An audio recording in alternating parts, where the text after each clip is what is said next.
നെന്മാറ പോത്തുണ്ടി ഇരട്ടക്കൊലപാതകത്തിൽ ചെന്താമര കുറ്റക്കാരനെന്ന് കോടതി. പാലക്കാട് അഡീഷണൽ ജില്ലാ സെഷൻസ് കോടതി ജഡ്ജി കെന്നത്ത് ജോർജാണ് വിധി പറഞ്ഞത്. എന്തെങ്കിലും പറയാനുണ്ടോ എന്ന കോടതിയുടെ ചോദ്യത്തിന് തന്നെ തൂക്കിക്കൊന്നോളൂ എന്നായിരുന്നു ചെന്താമരയുടെ മറുപടി. മറ്റന്നാൾ ശിക്ഷ വിധിക്കും. അയാളെ നല്ലപോലെ വേദനിച്ച് തന്നെ താവണം. പരമാവധി ശിക്ഷ അയാൾക്ക് കിട്ടും. കോടതിയിൽ വെച്ചിട്ട് അയാൾ നല്ലപോലെ തൂക്കിക്കൊല്ലണമെങ്കിൽ കൊന്നോളം പറഞ്ഞിട്ടുണ്ട്. ഞങ്ങൾക്കും ഞങ്ങളുടെ അച്ഛനും എല്ലാവരും പോയി അയാൾക്ക് തക്കതായിട്ടുള്ള ശിക്ഷ തന്നെ അയാൾക്ക് കൊടുക്കണമെന്നാണ് പറയുന്നത്. അയാളുടെ മറുപടി കേട്ട് പേടി തോന്നുന്നുണ്ടോ? നല്ലോണം പേടിയുണ്ട്. അയാൾക്ക് ഒന്നിനെയും പേടിയില്ല. അയാൾക്ക് തക്കതായിട്ടുള്ള ശിക്ഷ തന്നെ കൊടുക്കണം. എന്റെ മക്കൾക്ക് കുടുംബമില്ലാണ്ടാക്കിയതാണ് ചെന്താമര.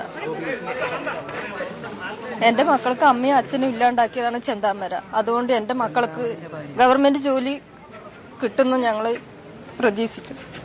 കൊടുക്കണം ഗവൺമെന്റ്, അത്രയും ഞങ്ങൾ പറയാനുള്ളൂ. അവർക്ക് ഇനി ആരുമില്ല, അതുകൊണ്ട് അവർക്കൊരു ഗവൺമെന്റ് ഏറ്റെടുക്കണമെന്ന് ഞങ്ങൾ എന്റെ അപേക്ഷിക്കും. പിന്നെ പേടി തന്നെ മക്കൾക്ക്. അവനെ പോലുള്ള ചെന്താമരയുള്ള രൂപം കാണുമ്പോഴേ കുട്ടികൾക്ക് എന്നും പേടിയാണ്. രാത്രി മൊത്തം പേടിയാണ്. എല്ലാ വാദങ്ങളും അംഗീകരിച്ചിട്ടാണ് ഒരു വിധി ഉണ്ടായിട്ടുള്ളത്. എല്ലാം ത്രെഡ് നോക്കി പരിശോധിച്ച് മാത്രം ഉണ്ടായ ഒരു വിധിയാണ്. അയാളുടെ പെരുമാറ്റം ഒരു റിഗ്രറ്റും ഇല്ലാത്ത ഒരു പെരുമാറ്റമായിരുന്നു കോടതിയിൽ. കൂടുതൽ ഇതിലെ സർക്കംസ്റ്റൻഷ്യൽ എവിഡൻസും സാക്ഷികളുടെ മൊഴികൾ, ഫോറൻസിക്, മെഡിക്കൽ എവിഡൻസ്, ഇതെല്ലാം ഈ കേസുകളുടെ വളരെ ഇമ്പോർട്ടന്റ് ആസ്പെക്ട് ആയിട്ട് കോടതി പരിഗണിച്ചിട്ടുള്ളത്. നമ്മൾ പ്രോസിക്യൂഷൻ എന്തായാലും ഡെത്ത് പെനാൽറ്റിയാണ് ആവശ്യപ്പെടുക. അപ്പോൾ അത് അവരുടെ കോടതി ഓൾറെഡി പ്രൊബേഷൻ ഓഫീസറുടെ റിപ്പോർട്ടും മെഡിക്കൽ സൈക്കാട്രിസ്റ്റിന്റെ റിപ്പോർട്ടും ആവശ്യപ്പെട്ടു. അതിന് വന്നിട്ടുണ്ട്. അതിലും ഇയാൾക്ക് ഒരു റിഫർമേഷനോ റീഹാബിലിറ്റേഷനോ യാതൊരു സാധ്യതയുമില്ല. ഇയാൾക്ക് ഒരു മാനസികമായിട്ട് യാതൊരു പ്രശ്നമില്ല എന്നും റിപ്പോർട്ടിൽ വന്നിട്ടുണ്ട്. അപ്പോൾ ഇപ്പോഴും അയാളുടെ ഒരു പെരുമാറ്റം നോ റിഗാർഡ്. അതുകൊണ്ട് മാക്സിമം ഒരു ഡെത്ത് പെനാൽറ്റി തന്നെ കിട്ടുമെന്നാണ് നമ്മുടെ വിശ്വാസം. 1.5 വർഷമായിട്ട് ജയിലിൽ കഴിഞ്ഞ് മാധ്യമ വിചാരണ നേരിട്ട ഒരു പ്രതി കോടതിയിൽ തന്നെ തൂക്കിക്കൊല്ലാൻ വിധിച്ചോളൂ എന്ന് പറയുന്നതിന് വലിയ പ്രാധാന്യമൊന്നും ഞാൻ കരുതുന്നില്ല. മാത്രമല്ല, കോടതി തെളിവുകളുടെ വിശദാംശങ്ങളിലേക്ക് കടന്നിട്ടില്ല എന്ന് ഞാൻ കരുതുന്നു. ഇത് പ്രോസിക്യൂഷന് കിട്ടിയ അപ്രതീക്ഷിതമായ ഒരു ലോട്ടറി എന്നതിനപ്പുറം മറ്റൊന്നുമില്ല. പ്രതിഭാഗത്തുനിന്ന് പ്രത്യേക തെളിവുകൾ ഹാജരാക്കേണ്ട കാര്യമില്ല. പ്രോസിക്യൂഷൻ ഹാജരാക്കിയിരിക്കുന്ന തെളിവുകളുടെ വിശ്വാസ്യത മാത്രമേ പ്രതിഭാഗത്തിന് ചോദ്യം ചെയ്യേണ്ടത്. കോടതി ആഴത്തിലുള്ള ഒരു തെളിവ് പരിശോധന നടത്തിയിട്ടില്ല എന്ന് മാത്രമേ ഞാൻ കരുതുന്നു. CV അനുമോദ് വിവരങ്ങളുമായി ചേരും. അനുമോദ്, കോടതിയിൽ പ്രതി നടത്തിയ ചില പരാമർശങ്ങൾ, ജഡ്ജിയുടെ ചോദ്യത്തിന് നൽകിയ മറുപടി, അതാണ് പ്രധാനം. അക്ഷോഭ്യനായിരുന്നു അയാൾ. പക്ഷേ ഒരു കൊടും ക്രിമിനൽ എങ്ങനെ പെരുമാറുമോ ആ തരത്തിലുള്ള മറുപടികൾ. ഈ പറഞ്ഞ ഇയാൾക്ക് പരമാവധി ശിക്ഷ വേണമെന്നുള്ള പ്രോസിക്യൂഷൻ്റെയും ഒപ്പം വിക്ടിമിൻ്റെ ബന്ധുക്കളുടെയും ഒക്കെ ആവശ്യങ്ങൾക്ക് ഏതാണ്ട് ആ തരത്തിലായിരുന്നു അയാളുടെ പ്രതികരണം എന്ന് വേണം കരുതാൻ.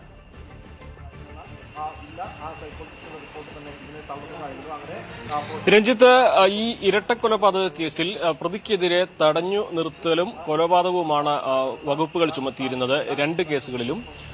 ഇത് ഈ രണ്ടും സംശയാതീതമായി തെളിഞ്ഞുവെന്നാണ് ഇപ്പോൾ കോടതി തന്നെ വ്യക്തമാക്കിയിട്ടുള്ളത്. അതിന്റെ പിന്നാലെ പ്രതിയുമായി കോടതി നടത്തിയ ചോദ്യങ്ങൾക്കുള്ള ഉത്തരമാണ് ഇതിൽ ഏറ്റവും പ്രധാനപ്പെട്ടത്. തനിക്ക് ഒരു തരത്തിലും കുറ്റബോധമില്ലെന്ന് വീണ്ടും തെളിയിക്കുന്നതായിരുന്നു ചെന്താമരയുടെ മറുപടി. തന്നെ അടിച്ചാൽ താൻ തിരിച്ചടിക്കുമെന്ന തരത്തിൽ തന്നെയാണ് ചെന്താമരയുടെ ഭാഗത്തുനിന്നും ജഡ്ജിയുടെ ചോദ്യങ്ങൾക്കുള്ള മറുപടി ഉണ്ടായിരുന്നത്. ഒരു തരത്തിലും കുറ്റബോധമൊന്നും അയാൾക്കില്ല.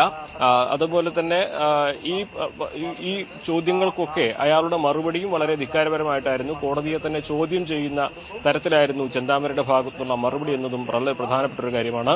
ഈ ചോദ്യങ്ങളിലൂടെയൊക്കെ തന്നെ ജഡ്ജി ഉദ്ദേശിച്ചിരുന്നത് അയാൾക്ക് എന്തെങ്കിലും മാറ്റങ്ങൾ ഉണ്ടായിട്ടുണ്ടോ, അതുപോലെ മാനസികമായിട്ട് എന്തെങ്കിലും പ്രശ്നങ്ങളുണ്ടോ എന്നീ കാര്യങ്ങൾ കണ്ടെത്തുകയായിരുന്നു. ഇതിൽ തനിക്ക് മാനസികമായിട്ടൊരു പ്രശ്നമില്ല, ആരാണ് എനിക്ക് പ്രശ്നമുണ്ടായെന്നായിരുന്നു ജഡ്ജിയുടെ ചോദ്യത്തിനുള്ള ചെന്താമരയുടെ മറുപടി. മാനസിക പരിവർത്തനം വന്നിട്ടില്ല, പുറത്തുവിടുന്നത് അപകടമാണെന്ന പ്രൊബേഷൻ ഓഫീസറുടെ റിപ്പോർട്ടിനെന്ന് പറഞ്ഞപ്പോൾ അതിന് മറുപടിയായി പറഞ്ഞത് തനിക്കിതുവരെ ജാമ്യം കിട്ടിയിട്ടില്ല, താനായിട്ടൊന്നിനും പോകുന്നില്ല, പക്ഷേ വന്നാൽ നേരിടുകയും ചെയ്യും എന്നുള്ളതാണ്. അതുപോലെ തന്നെ ഈ ഒരു അവസ്ഥയിൽ വന്നാൽ ഇവിടെ നിൽക്കുമ്പോഴാണ് ഇതിന് പറയാൻ കഴിയുന്നത് ഇങ്ങനെ പറയാൻ കഴിയുക? അത് ഇവിടെ നിന്നാൽ മാത്രമേ മനസ്സിലാവുകയുള്ളൂ എന്നും ജഡ്ജിയോട് തിരിച്ചു ചോദിക്കുന്ന ഒരു സാഹചര്യം ഉണ്ടായി. അതായത് ജഡ്ജിയുടെ ചോദ്യങ്ങൾക്ക് ഒട്ടും മര്യാദയില്ലാതെ ധിക്കാരപൂർവ്വം ആണ് മറുപടി പറഞ്ഞത്. ഒരു കുറ്റബോധവുമില്ലാതെ അക്ഷോഭ്യനായിട്ടായിരുന്നു ചെന്താമര കോടതി നടപടികളെ നേരിട്ടത്.